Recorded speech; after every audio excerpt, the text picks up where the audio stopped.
I'm going to start with introduction and overview, and I think what you'll see through these numbers is that this represents really a further progression on our diversification agenda, and what I'm going to describe to you and illustrate a bit later on is the diversity of income streams that we now have coming across the group.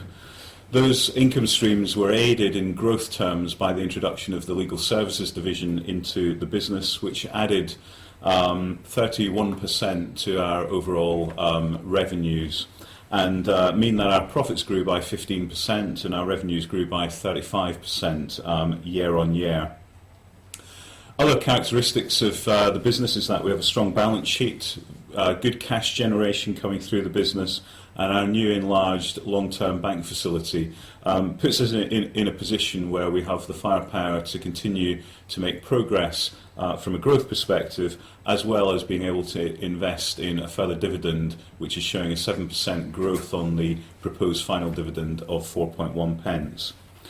So I'm going to move you through the presentation and take you through a bit of background in terms of how we are transforming Fairpoint to begin with. So the transformation in numbers for the business is illustrated by these pie charts, which show that by adding the legal services business into the group, we now have a segment of business which represents 31% of our group revenues. That is from income that was generated in only a 6-month period last year, because the acquisition was completed in the middle of June. If you were to annualise that information on a pro rata basis, you would find that around about 45% of our earnings were coming from legal services.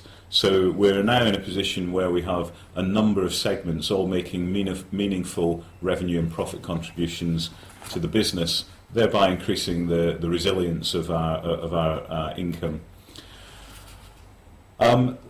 The strategic agenda that we've been following on the business over this period has been very consistent, and what we've managed to establish through a focus on cost leadership are a series of platforms in each of our product markets which are operating on a low-cost and process-driven basis.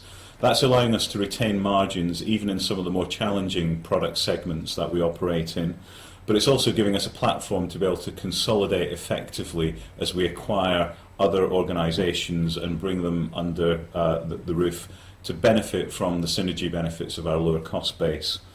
The process that we put into professional services has been at the heart of our recent development as we've progressed from IVA to debt management into claims management, and more lately the establishment of our legal platform.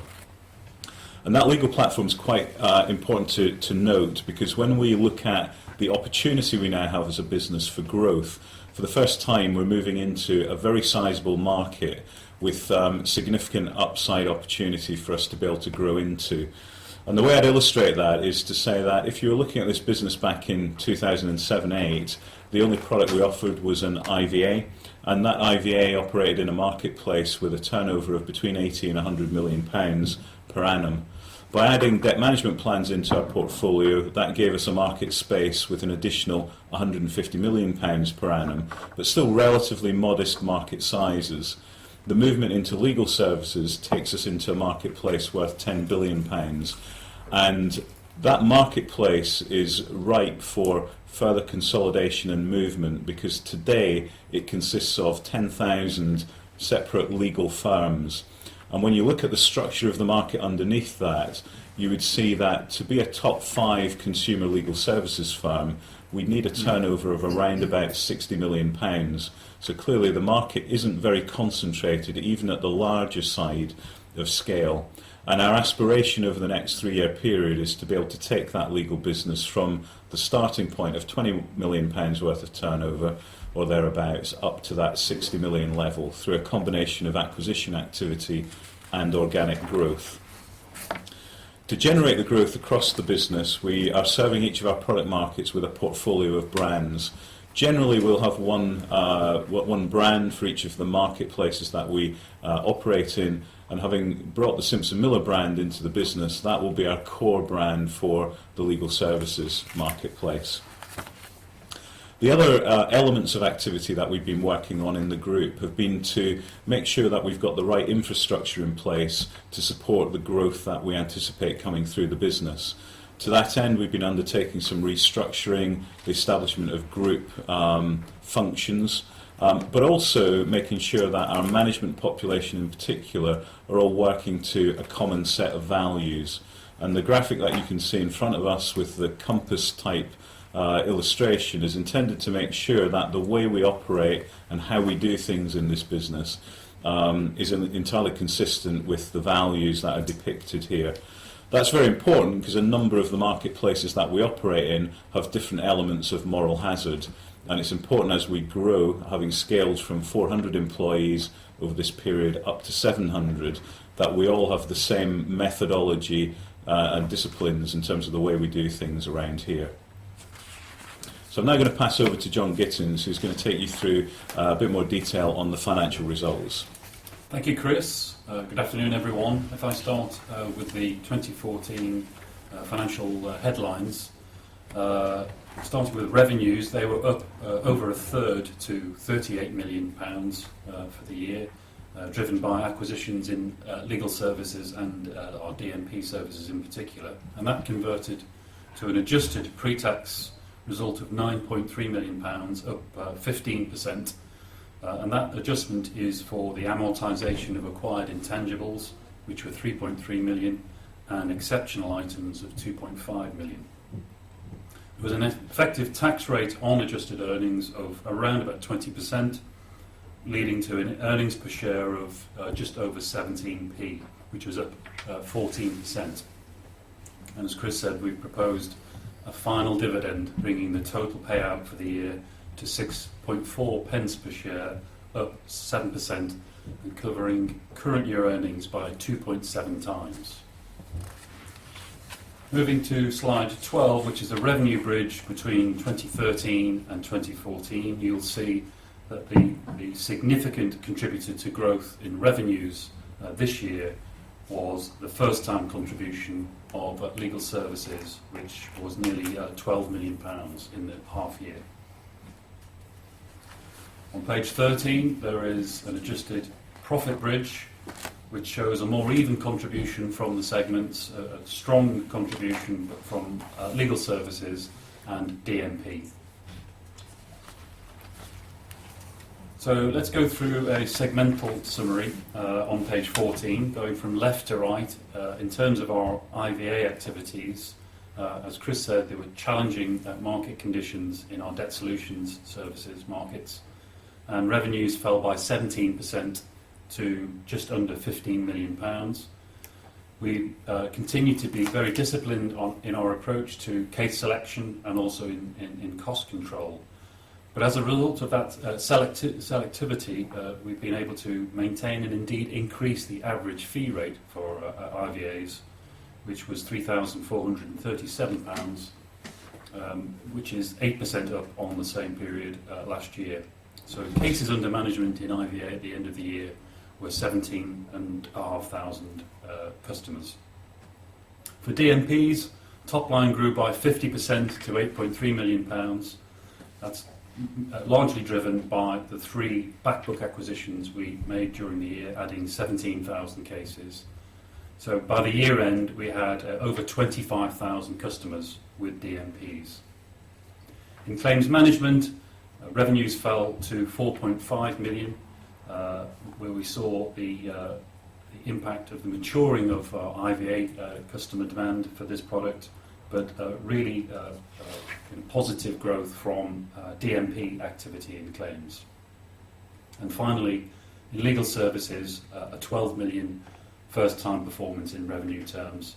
And since we bought Simpson Miller, we also acquired a family practice in Bristol called Foster's. Moving to page 15, in profit terms, IVA segment posted 3.4 million of adjusted profit, which, although down, margin terms we've maintained at 23% through tight cost control, particularly of marketing and direct costs, and indeed our direct headcount has fallen 20% during this period. For DMP, there was a 60% growth in pre-tax earnings to 3.3 million, and margins improved from 38% to 40% due to the economies of scale that the acquisitions brought. In claims management, profits were 1.4 million with a margin of 31% compared to 36% in the prior year.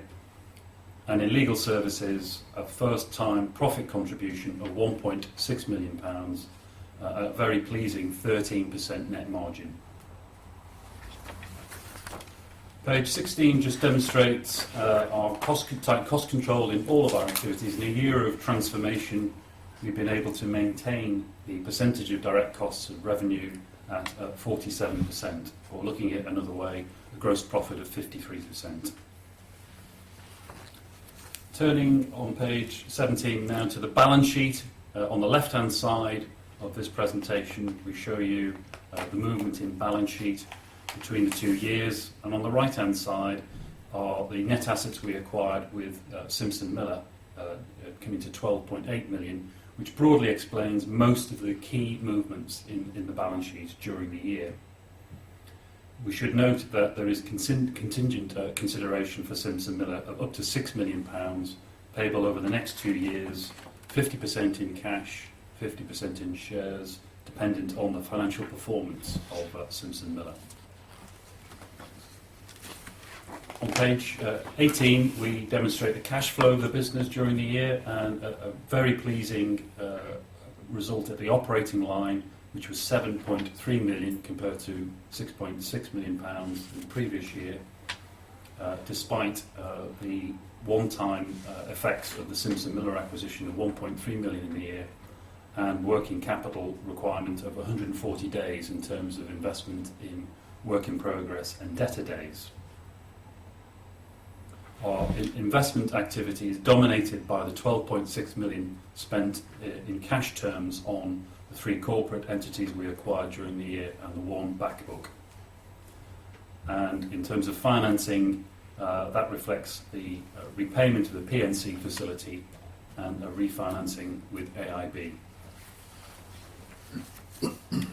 Moving to page 19, debt at the year end was £7.6 million compared to net cash of 2.8 million at the start of the year. And I'm pleased to report that since the year end, at the end of February, net debt had fallen down to £4.7 million as a result of cash generation in the business. As I've noted earlier, we refinanced the balance sheet during 2014 with AIB with a £20 million 5-year facility split as to 12 million of revolving facility and 8 million term loan. Our leverage ratio, or debt to EBITDA, is less than 1 times, 0.7 times. We feel that the balance sheet is in an excellent position, ready to actually fund any further acquisition opportunities that Chris and Peter will talk about later on in the presentation. Finally from me for now, on page 20, financial trends for 2015. In terms of segment trends, we expect that the challenging market conditions in IVAs to continue during 2015, but we will focus on maintaining margins. For DMPs, we see the further opportunity for consolidation in that market, as we did do in 2014. Claims management will continue to provide an important contribution to group results, and in legal services we now have an excellent platform on which to build out our legal capability. You should expect tax rates in 2015 to be around the 21 to 22% rate, and the full year amortisation of acquired intangibles around £4 million. The final dividend, if approved by the board, will be 1.7 million, payable in June 2015, and the Simpson Miller first part contingent consideration will pay out in July 2015, with up to 1.5 million in cash and 1.5 billion in shares. I'll now hand back to Chris. Thanks, John. I'm going to outline, first of all, our mission and then take you into a bit of detail on our strategic themes. From a mission perspective, our objective is to point customers towards better solutions. That applies across the debt business, it applies across the legal business as well. And the way we intend to do that is by focusing on 4 areas. Area 1, to build a customer franchise, to accelerate our growth through acquisitions, to put quality into our processes, and to increase consumer access to law. So I'm going to take you through each of those in turn, starting with building a customer franchise.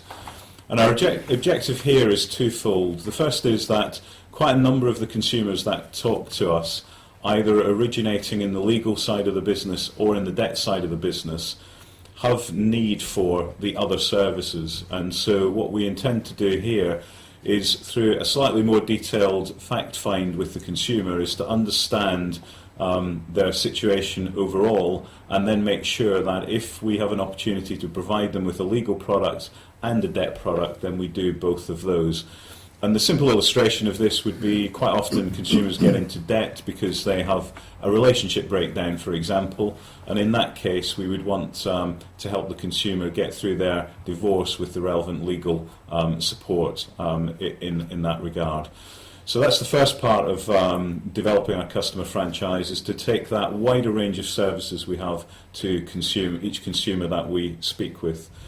The second element of it is ensuring that we undertake a chunk of work for the consumer, which will happen in what I describe as a first response unit. So when the customer inquiry comes to us, it will come into us through a contact centre environment, and we'll try and get an understanding of what the customer need is for products before we pass it over to the technical experts. And that will have some efficiency benefits, as well as making sure that consumers are pointed to the right place at the appropriate time. Our second theme around consolidation has been a feature in the business for quite some time, particularly in the debt management arena, where we've been buying caseloads of business and integrating them onto our single platform. We anticipate continuing that activity, but also extending into the legal services world with similar activity. There is an opportunity in that marketplace, as it consolidates, to acquire work in progress caseloads from other legal firms and operate those on their behalf. Again, by merging them into our overall operation and our process platform. And we anticipate undertaking that activity through the course of this year. In addition to that, there will be activity that we undertake which centres around filling in strategic gaps that we feel we have in our platforms. An illustration of that would be that in the family division of legal, we have a good centralised office to process our administration, but we don't have full national coverage across the country. We took a first step towards that with the acquisition of the Foster's business based in Bristol to give us coverage in that area in family law, and we'll likely do that in a number of the other major conurbations up and down the country. I think the final thing to say on here is that we have a raft of consolidation opportunities available to us and a very full pipeline. So part of our challenge here will be to make sure that we deploy our capital in the best places and extract the right value for the acquisitions that we undertake. One of the things that we're pausing on at the moment is further debt management acquisitions, because there is a bit of regulatory uncertainty whilst we await the outcome of some FCA thematic reviews. In order to make sure that we pay the right price for those acquisitions, we'll await the next couple of months for those outputs to come from the thematic reviews before we continue our activity there. Moving on to the third strategic theme, which is about putting quality into the process. This is an area which we've been focusing on consistently in our debt management, claims and insolvency operation. And happily it's something that the legal business had been making some great strides on in the past as well. This is what gives us the platform to be able to consolidate and deliver synergy benefits from other acquisitions that we undertake. And in particular in the legal space, it's allowing us to make some substantial progress on refining our consumer propositions and creating a model with competitive advantage. I'll describe the highlights of that on the following slide. And our objective in the legal space is to help increase access for consumers to law. And the first thing that we need to do there is ensure that we've got pricing and product structures which take away some of the barriers to consumers purchasing legal services. And one of the most substantial barriers is the notion that the consumer doesn't have a good idea as to what it's actually going to cost them to take legal advice. The perception is it will be expensive, it will be a function of the time they spend with a lawyer, and the real requirement is for a movement towards more of a fixed price structure. And the only way you can really move to a fixed price structure is to have a process in place where you can accurately cost the amount of time it's going to take to do a particular job and thereby put a price around it.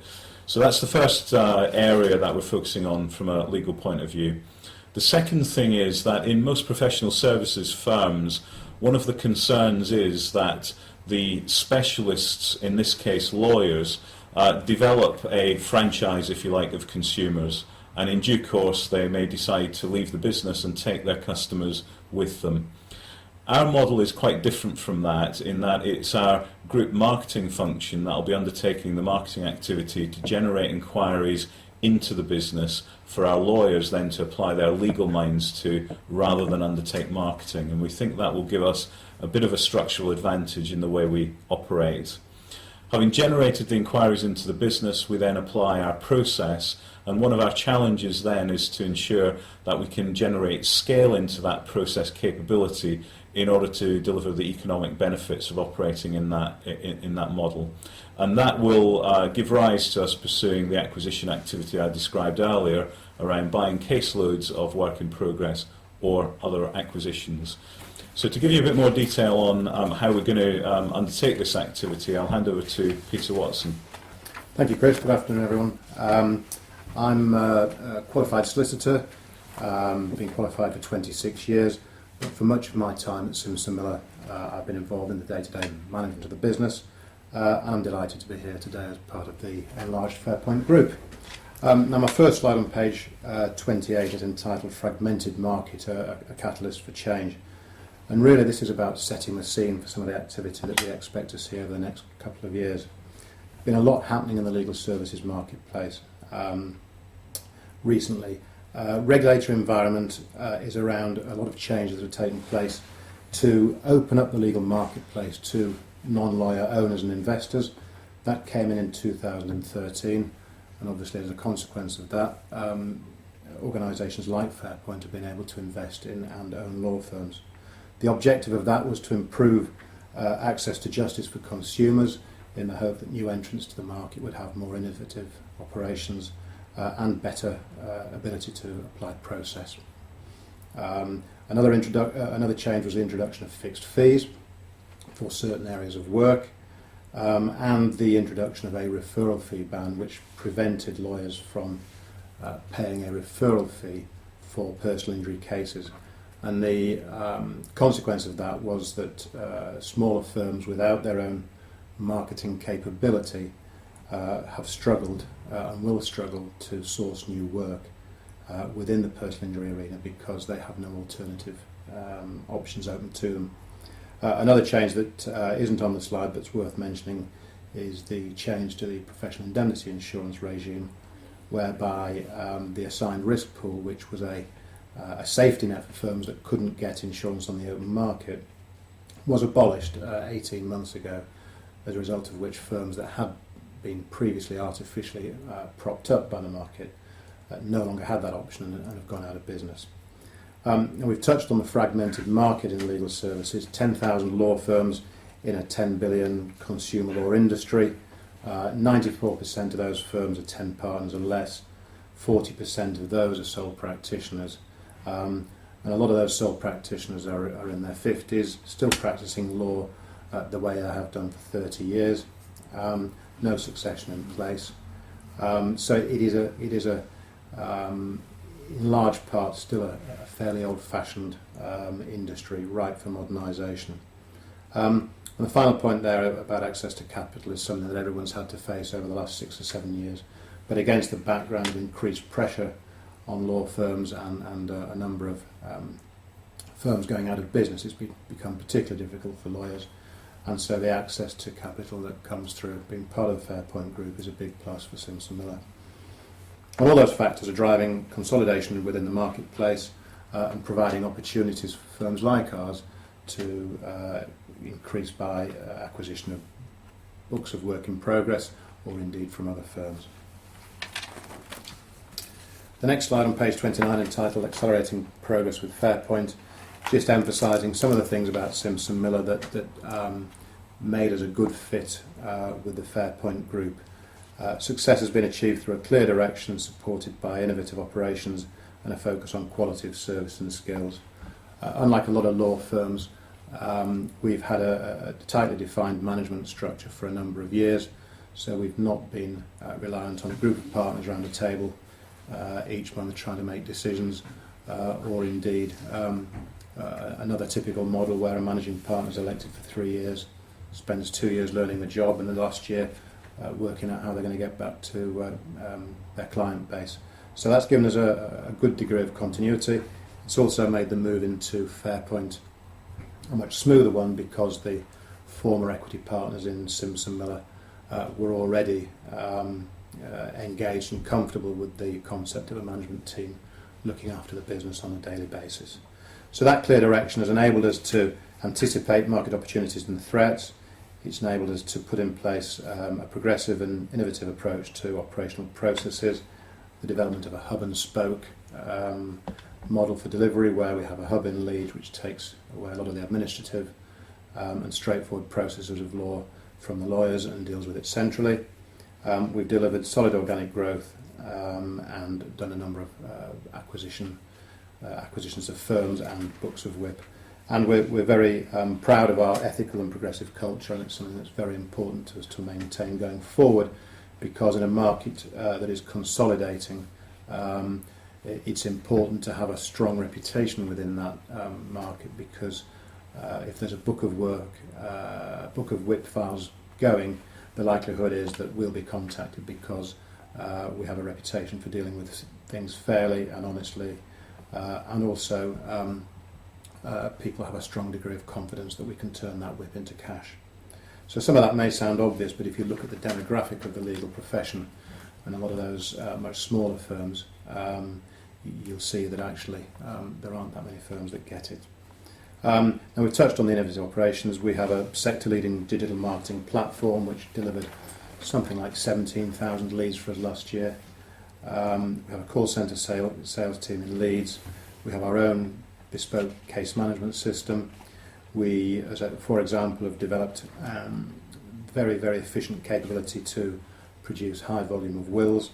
About 3 years ago we were required to do 7,000 in the space of 6 weeks for a big client, and the software that we developed to achieve that has come in very handy ever since. We've also been active in terms of looking at vertical integration to maintain income within the group.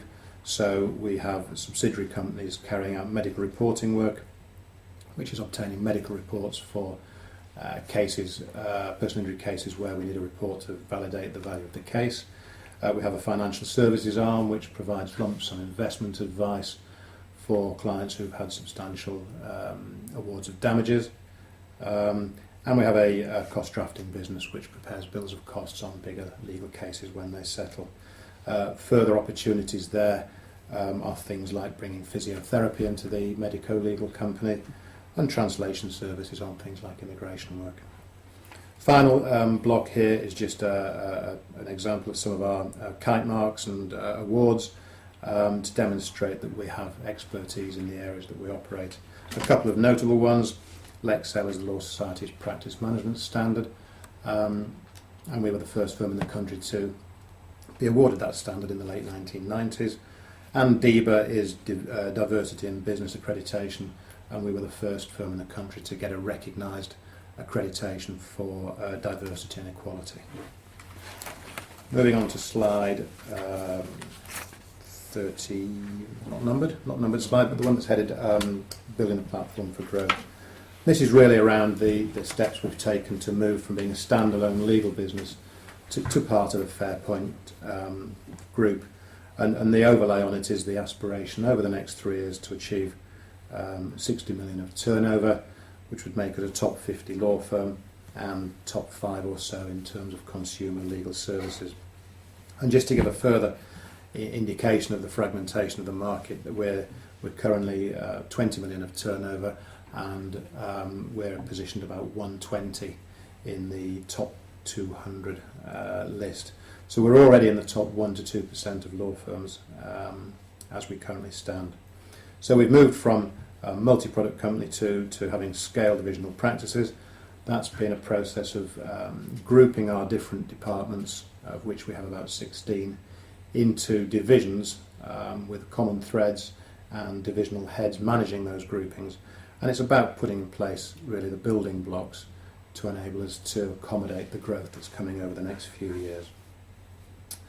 Divisional marketing, again to group marketing, centralisation of function, and really starting to look to build our own marketing capability within the group to enable that to service both the legal and the debt side of the business. And functional structure to beneficiaries of groups of scale. It's about cost reduction, leveraging our buying power as a group, and also the additional support available to Simpson Miller in areas like HR and marketing.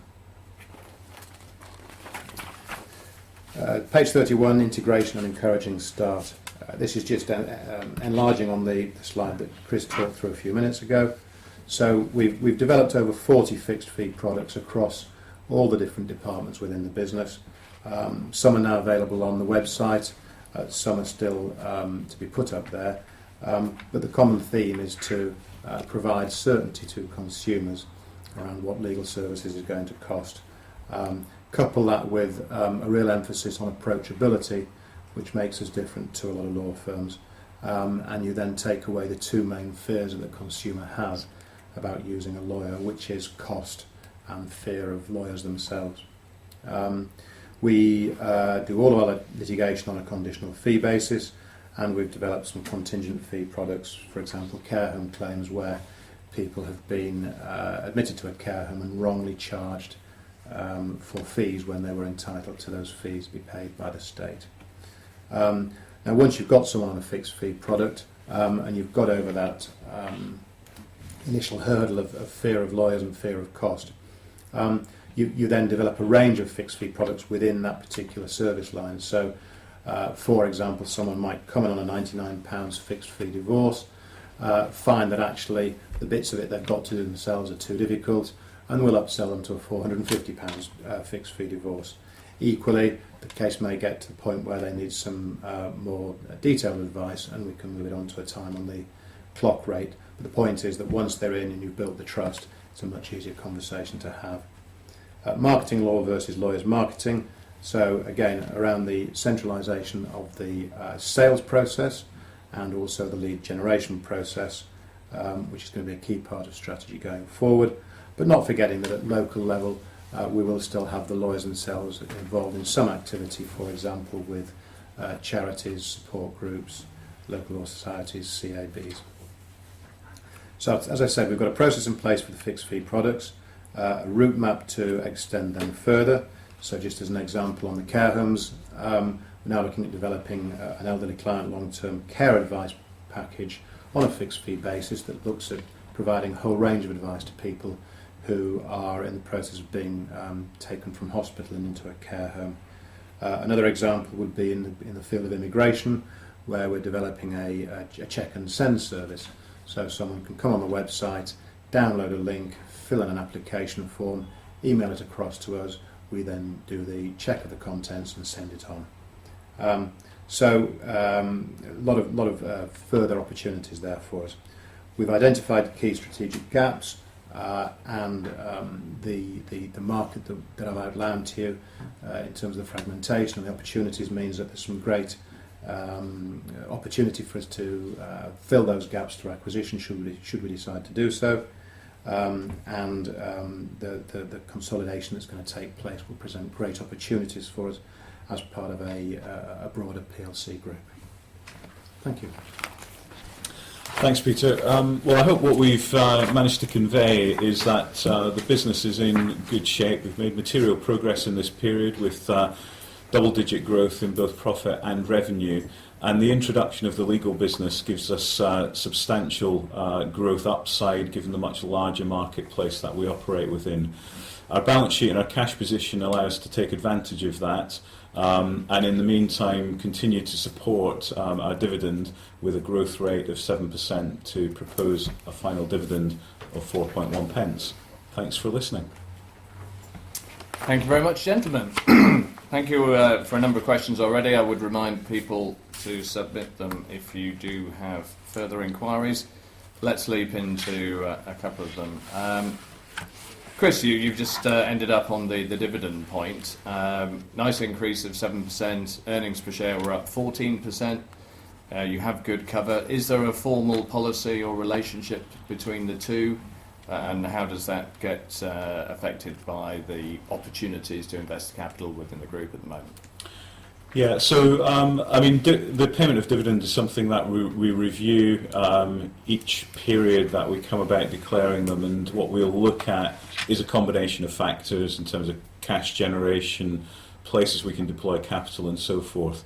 It's fair to say that the dividend has been a main feature of the business. It's not something that we expect to go away. When we look at the other opportunities for deployment of capital, whilst they're substantial, we have the facility to enable us to do both things. Okay. It's definitely one for the Chief Executive here. Brian is curious whether there are any possible threats or indeed opportunities to your business from a change in government, either to Labour or a Labour-led coalition. We don't think so. We think that there's been quite an amount of regulatory change, both in the legal field and in the debt space. Most of that is being digested by the various regulators, and there's nothing that we can particularly point to that would give us much cause for concern, or indeed points across parties to any particularly significant change in direction. Okay. One for Peter from Juliet. Have you been surprised either at the number of deals or the lack of number of deals since the SRA made their change to allow non-legal ownership of firms in 2013? And following on from that, has your experience been that you have won more business or found it easier to recruit talented solicitors as part of Fairpoint? Okay, thank you. If I forget the second part, do remind me when I get to it. No, in terms of the first part, I suppose slightly surprised. But if you look at one of the most high-profile entrants to the market, Slater and Gordon, who acquired Russell Jones Walker in 2013, shortly after the rules were relaxed, they actually did nothing for about 14 months. Until they had dealt with the integration of the business into the broader Slater and Gordon group. So it could be that there will be entrants that come in, but then take their time to bed things down before they get very active on the acquisition front. There have been obviously a couple of others that have come in, but generally speaking, there has been less activity than most people expected. In terms of our own experience, the getting together with Fairpoint, I think, has created probably the first multi-professional services ABS in the country, and that's something that across both sides of the group we're very proud of, and gives it a real platform for growth. The second part of the question, Andy, just remind me. Are you winning, in your opinion, more business and finding it easier to recruit quality staff as part of a group? Yeah, I mean, there's no doubt that being part of a PLC gives a great deal of credibility, both in terms of individual staff and the perception of the business out in the marketplace. So it also raised our profile, which is a good thing. But what it also does is unblock some of the barriers to getting together with other law firms that exist in terms of the traditional merger model. So two good firms, complementary strengths in terms of what they do, might be a good reason to put them together, but one might have 3 equity partners, the other might have 10, so you've got very, very different profits per equity partner. How do you deal with that? One might have no debt, the other might have 5 million quid's worth of bank borrowing. or they might have very, very different work in progress valuation methodologies, which again present a challenge. Of course, once you're not talking about a merger and you're talking about an acquisition into the group, all those blockages go away. So it definitely makes life easier. Okay. A couple for John, keeping everybody busy. Jeffrey is curious, assuming book purchases come back on the agenda, whether they now have to be of a considerable scale to make any sense for you to enter into, given that you have 25,000 already out there and you are trying to identify economies of scale. And there is a follow-up, but I'll let you take it. Okay, well, I think there's a point at which the costs of doing a transaction would outweigh the benefits of a relatively small book. But we've done about 16 of these transactions over the last 3 or 4 years. We've got into a really good process. We've got a great mechanism for valuing these books and for integrating them 2 or 3 months after we purchased them. So I think in terms of the pace and speed at which we can do them, even at the relatively low end, we can do when we start doing them, we can do them a large number of small deals, or we can do, as we did last year, 2 or 3 very big deals. And so we think we can follow either model, and we're very flexible, and we've got a really good mechanism for doing them. So we'll remain very flexible on that approach. Okay. And he does say, as a happy shareholder, congratulations on the state of the balance sheet and the flexibility to execute growth and further deals. And he was just curious whether the changing portfolio of the group, I think he's been ironic here, increasing the morality of the group by getting involved in legal practices, but whether that is actually affecting the attitude of banks, who are under a certain amount of pressure themselves to be seen to be doing better deeds. Good question. Morality, banks, lawyers. Lawyers. Really That's good done the topics. shots, Perhaps those are deeper and meaningful kind of points that the chief executive could pick up. Thanks. Yeah, I think overall, if I look at the group shape, the principal objective is to make sure that we've got great diversity of earnings. I think that the modus operandi and the values that I described earlier are really important, that in those product markets that we're operating in, we are doing the right thing for consumers. And that's what the group is about, and that goes across each of the areas.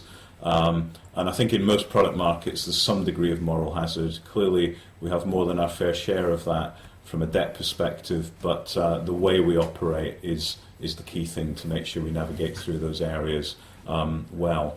In terms of banking attitudes and so on, very, very difficult to comment. I mean, I think we have a very supportive relationship with our banker, which has given us the facility that we have. And I think our financial performance, more than anything else, will allow that relationship to flourish. Great. I think we have time just for one more slightly related point. Paul is just curious whether payday lending is now off the agenda, subject to any material change in legislation around the business, which in his view would seem perfectly sensible given the significant opportunities that you have laid out in increasing the activities of the legal service. Yeah, and the answer to that is yes, very straightforwardly.